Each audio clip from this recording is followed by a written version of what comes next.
Selina Buikara scrubs the earth to collect soil from which she will filter out salt. It's tedious, and the output from a single collection is very little. She wipes sweat off her face with dirty sand-studded fingernails before bending down again under the scorching sun down the valley in Kibiro, Hoima district. We use our local tools, spread to dry for 2 weeks, filter and then heat the liquid to remain with the solid residue, which is salt. We take the salt to the market, sell it, and then buy food to eat. This is how she has survived for 80 years. Salt extraction is a skill she has taught all her children. After the devastating floods in 2020, farms were washed away. Since then, there have been more women mining salt, a sanctuary that is now being threatened by climate change.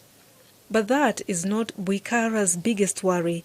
What bothers the 85-year-old is that they will soon have no fuel to cook when people continue cutting down trees. The crumbling salt gardens bear the warning of long-term shifts in temperatures and weather patterns. The United Nations says human activities have been the main driver of climate change, primarily due to the burning of fossil fuels which produce heat-trapping gases.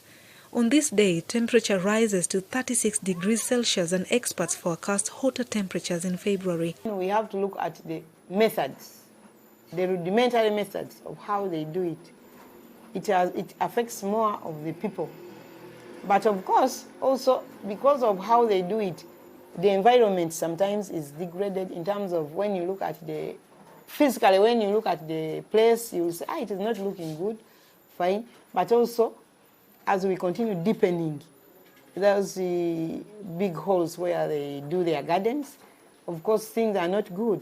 That is why I was telling you we are identifying them and looking at them and see how do we improve on the method of mining. Because right now they have rudimentary methods. And in actuality, that is it. That is what they have.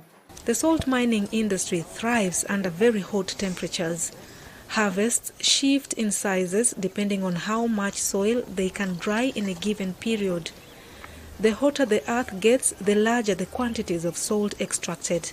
One can produce 100 kilograms of salt in 3 months under dry conditions and only 10 kilograms during the rainy season. When it is raining, we see running water from the escarpments flowing towards this hot spring. When that running water is flowing, silting takes place, which moves, whereby water moves with sand, and when sand reaches here, this place changes. It brings sand, covers this place. But to keep this place always open and visible for other people to come and view and see what is taking place, we have to get time, like now when it is dry season, we come with spade, hose, we use our power, and we hire some people, we pay them with the little money we gather around, we open this hot spring source. The women in Kibiro are relentless. Katusime Christine has been extracting salt from these pans for a decade now. This salt, she says, provides food for her family. Yet they are powerless over climatic conditions that could wipe out the centuries-old salt mines. And they are also powerless against those who are cutting down trees.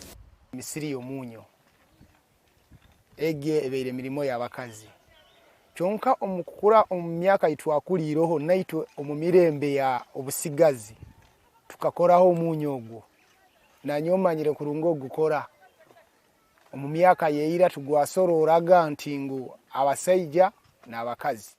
The population in the valley is roughly 4,000 people, the majority being women.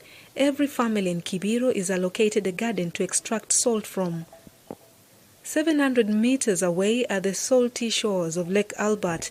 Enormous trenches make for an easy flow of water once it rains. A fishing industry that used to thrive is no more. The pressure is now on the salt gardens, which are run by women and girls only.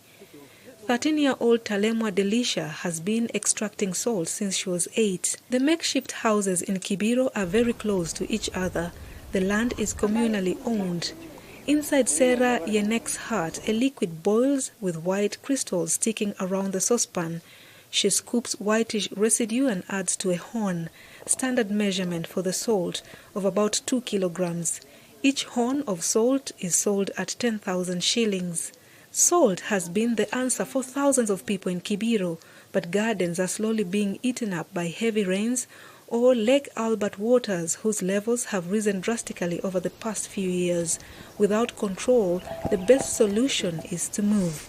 Razia Athman for the news. The views reported are not those of the sponsors or the Danish Ministry of Foreign Affairs. Download the app on App Store or Google Play Store now. Vision Digital Experience, the future of media.